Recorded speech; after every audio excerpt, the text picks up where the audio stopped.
Welcome back to IGN Live. I'm Brian. I'm joined with Kawada-san and Patrick from Capcom and Resident Evil 7. You guys had an amazing debut at E3. Surprised everyone. The entire room of IGN editors were kind of screaming and clapping. And then people got to play the demo. How are things going with RE7?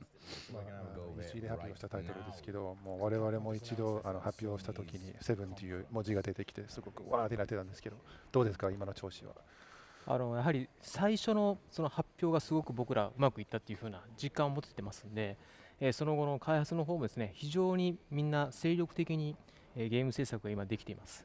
We were super pleased with how the announcement went. It was such a great reveal, and that's really given us the kind of energy we need and the motivation to go through that last stretch on development. So we're really glad everyone enjoyed it. Were you surprised at the amount of detail and things that the audience pulled apart? I know that people played through this demo dozens of times looking for secrets. 何回も繰り返して解けようとしているプレイヤーがいて、詳細がそんなに早くに出たのはびっくりだったんですか？いろんなギミックを、詰めたつもりだったんですけれども、やっぱり皆さん早々といろんなギミック、謎を解いていってるなっていう感じはしました。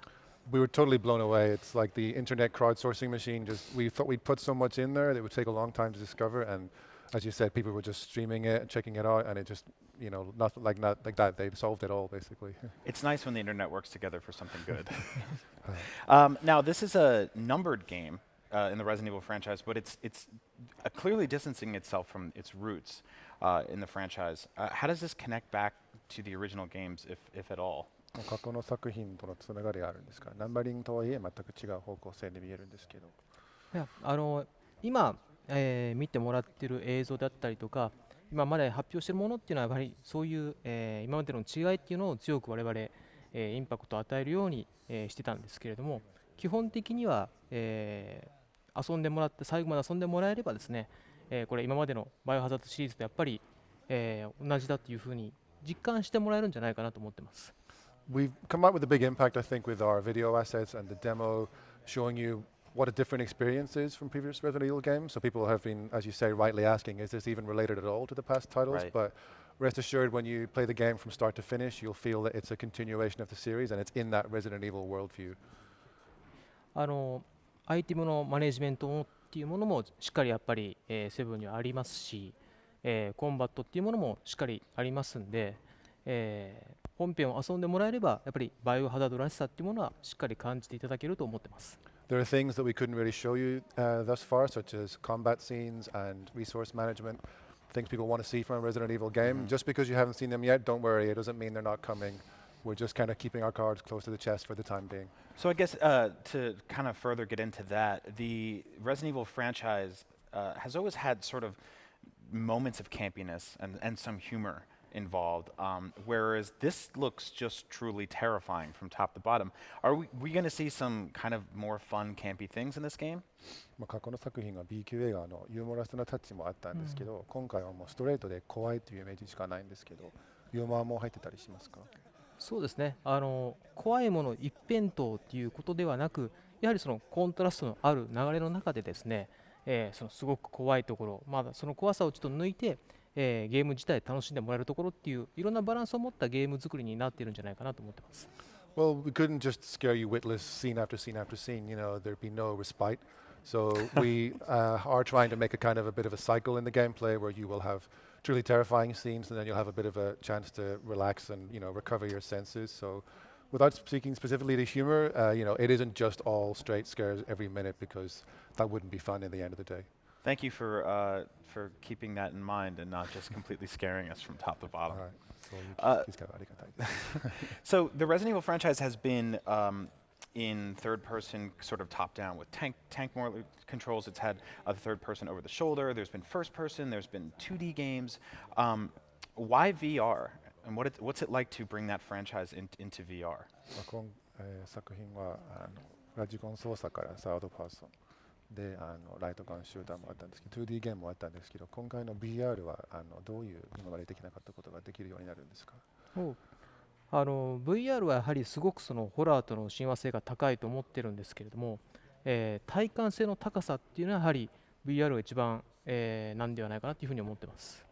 VR brings a level of immersion and just feeling like you're right there in the game that we haven't been able to do on any technology so far. So, it's just completely immersive on a level that you wouldn't believe if you haven't tried it.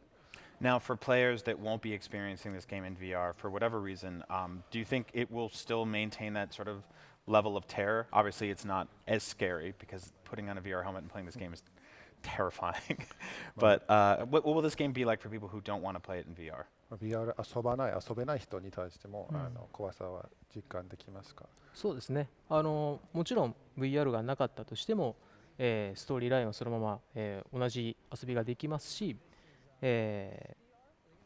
逆にですね、グループでこの、ホラー体験をしようっていう時には、その VR がなくてもですね、そのホラーの怖さ、面白さっていうものは体感してもらえるんじゃないかなと思ってます。Yeah, we're trying to make it so that it isn't like you have to have VR to get the best experience or the ultimate experience. It brings its own thing to the table, but on the other side, some people like to have a kind of horror movie night experience where they get their buddies around and play the game on the TV, share the horror, makes it more fun for them. Yeah. So we're trying to balance it out, and we know that there's both kind of players out there, people who either won't have it or don't want to have VR, or they won't be able to play it, and they just, they want to have a regular gaming experience. So we're thinking of you guys too, don't worry about it. All right.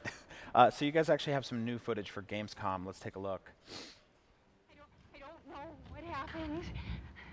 There's so much that you need to know. So can you tell me a little bit about the setting and the location? Because it's very unique for the Resident Evil franchise. Why did you guys choose where you chose? 今回の場所という設定はなんでこういうところにしたんですか？今まで見たことのないような設定なんですけど。すごくそのホラーらしさって言いますか、今回のそのバイオハザード7のやっぱりロケーションとして非常にふさわしいからというふうに思っているからです。I think it's just a kind of classic horror feeling you get from this kind of location that we thought was a perfect fit for something like Resident Evil, which is so grounded in the idea of survival horror, Yeah. So it's interesting to see that sort of kind of stalker type feeling returning to Resident Evil. We've seen that with Nemesis. We've seen it with even a character like Lisa Trevor, who was put into the remake version of the original Resident Evil. Can you tell us about this terrifying character that seems to be following you around here? 過去のネメシスもストーカーキャラクターがいたんですけど、追跡者で新しく発表されている内容では同じようなキャラクターがいるんですけど、ちょっと触れてもらえますか？そうですね。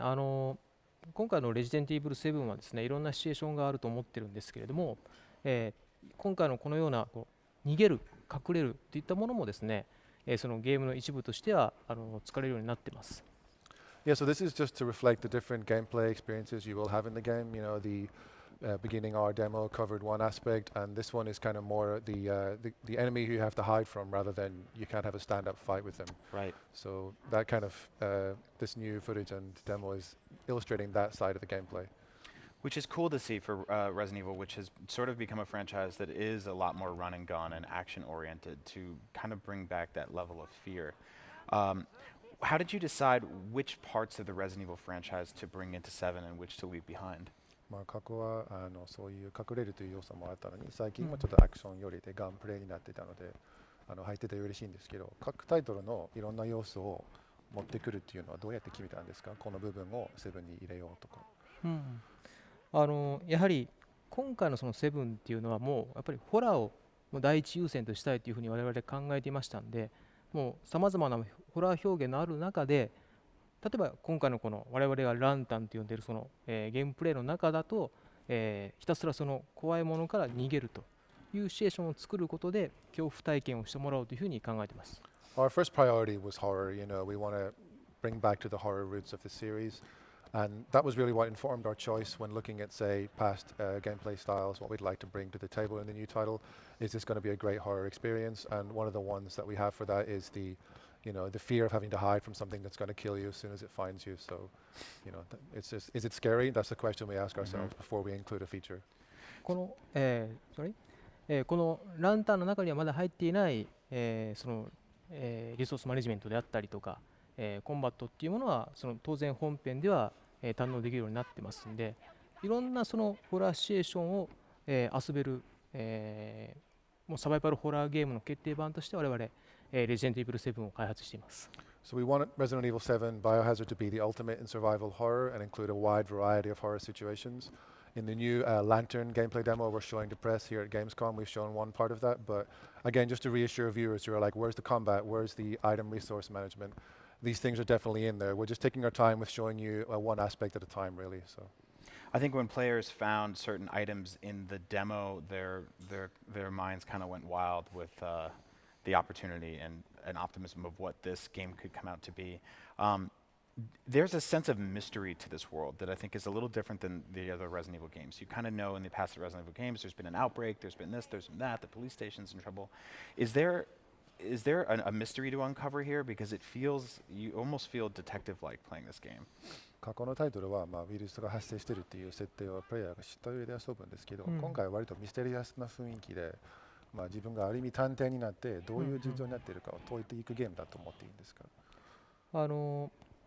そうですね、最初の部分はそういう印象を多分持ってもらえると思うんですけれども、よく見るとですね、やっぱり普通の世界とはちょっと違うものっていうのが、多分皆さん、見つけることができるし、感じられると思いますんで、そういったところからそのバイオハザードの世界観っていうのを徐々に、堪能してもらえるんじゃないかなというふうに思ってます。Yeah, I think you start off a little bit wrong-footed, so to speak, where you're like not even quite sure what's going on.